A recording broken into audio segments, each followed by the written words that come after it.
Hello again, Greg here for Math 3A Summer 2025. So when you take a look at the syllabus, you do need to copy this link Perkins 94325. So I just copy that. Oops, copied too much. So just copy that. And then also notice that when you go to sign up and it asks for you to pay, which I'll show you in just a moment, but when it asks you to pay, you can also click temporary access and you can then use it free for 2 weeks. So just be aware in case you don't want to pay the very first day. Maybe you want to try it out and see, is this online class really for you? Maybe you should do that and try the MyMathLab using the temporary access first of all. Okay, so I've copied the Perkins 94325 and then just go over to my web browser and I just type in MyMathLab and there it is. Pearson is the company. So just click on that, and if you already have an account, you could sign in. If you don't, then just click the student access. And are you using LMS? So just say no. I don't even think you have to click that. All you have to do is go down here and say, I'm ready to register. So you need that course ID that I clicked, an email address, and then some way to pay. But notice they even mention it right here. Temporary access may be available for 14 days if you're not ready to buy it yet. Okay, so I'm ready. And then I just paste that Perkins 94325 in there so that it goes to our class. And since I have an account, it wants me to sign in, but that's okay. If not, I think it asks you to create an account. And this is one thing that I wanted to show you is pick the cheapest possible. So the single term access for $95. So this is what you should get. Just get the cheapest one possible. So if you have financial aid, you can go to Hartnell's bookstore and they will have the same access card or code to get you into the class, and then your financial aid would pay for it. Or you could just buy it now. I think when I do buy it now, it then takes me to the payment screen, and then you could put the temporary access if you want to get that 14-day free deal. Okay, so once you're all signed up, then this is what it's going to look like. Let me go to my Math 3A for the summer. And this is where you do homework, which is due every Friday, and quizzes, which are due on Wednesdays. So if you just go over here to assignments, then you'll see there's the list of everything for the whole summer with all of the due dates already in there, and they're in order. They also have the same name as I have for my video lectures. So I actually made these up based on my video lectures. So you would then watch the video lecture for section 2.1 and take notes, and then come over here and do the homework. So with the homework, I guess I'll just open the first one. So with the homework, you do have an unlimited number of tries. So if you get it wrong, you can try it again. If you get it wrong, you can try it again. So let me just try one. So click on a question. And it doesn't usually pause like that. So even without reading the question, I'm just going to show you. The answer is 23. And I need to make the screen a little bit smaller. Okay, there we go. So I think that the answer is 23. Check, and it says, no, that's incorrect. By the way, here's a hint. You should be using this formula. Okay, I got it. The answer is 24. Check your answer.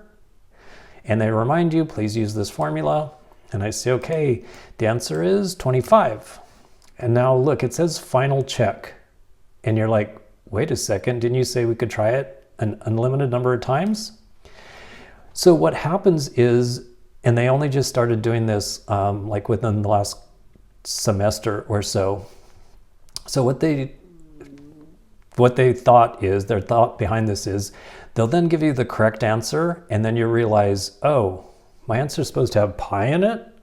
Why does it have, oh, because it's got pi in the question, so it's got pi in the answer. Oh, you're right, 25 was not a good choice.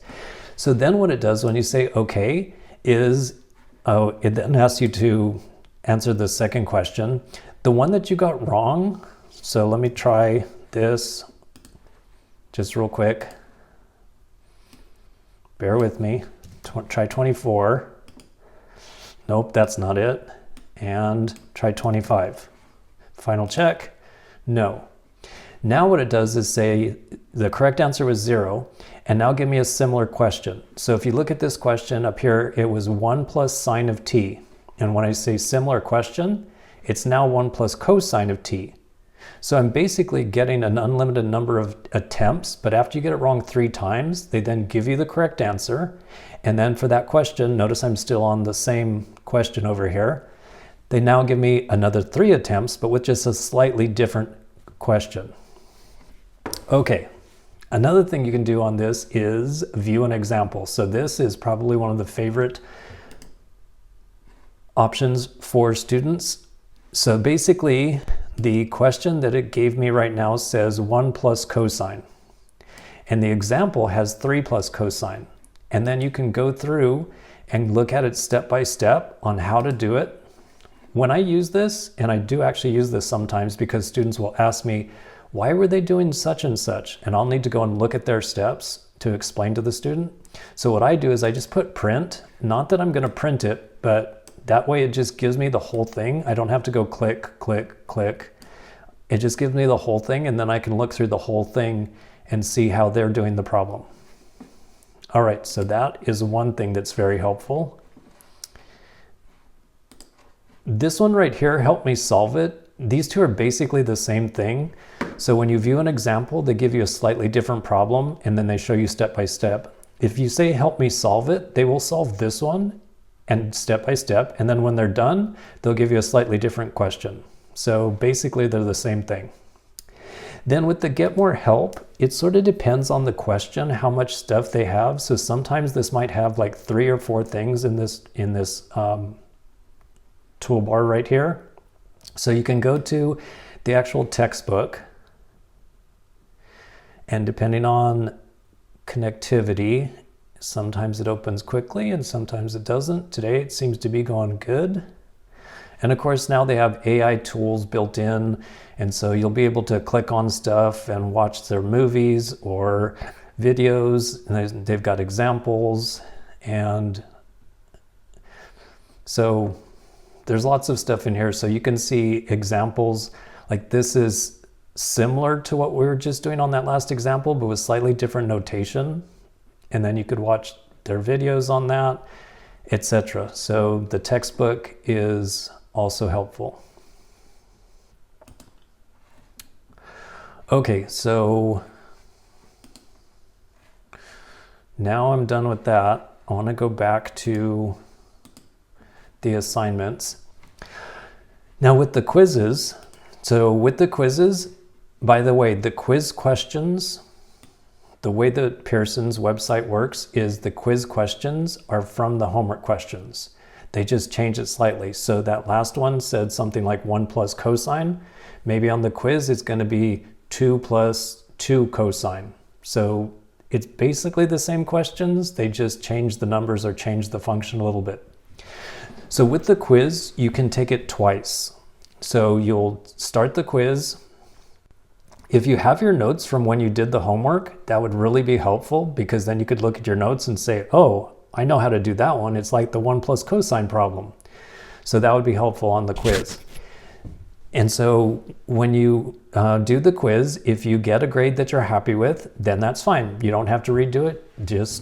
That's it. If you do the quiz and you're not happy with your grade, then you can retake it. It is a do the whole thing over again. So you can't just redo one question. So if you're going to redo it, you have to redo the whole thing. So if you're not happy with your grade the first time, you do get a second time. So you could retake it. And then when I go to get your grade, then I get the top grade.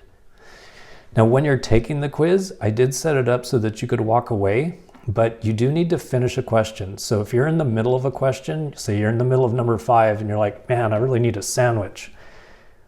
Finish number 5 before you go get your sandwich. Because if you walk away or you close it out and you were in the middle of number 5, it'll say, oh, this person's done with number 5. And then they'll grade it and say, oh, you didn't get any points because you didn't do it. So you do need to finish a question before you walk away.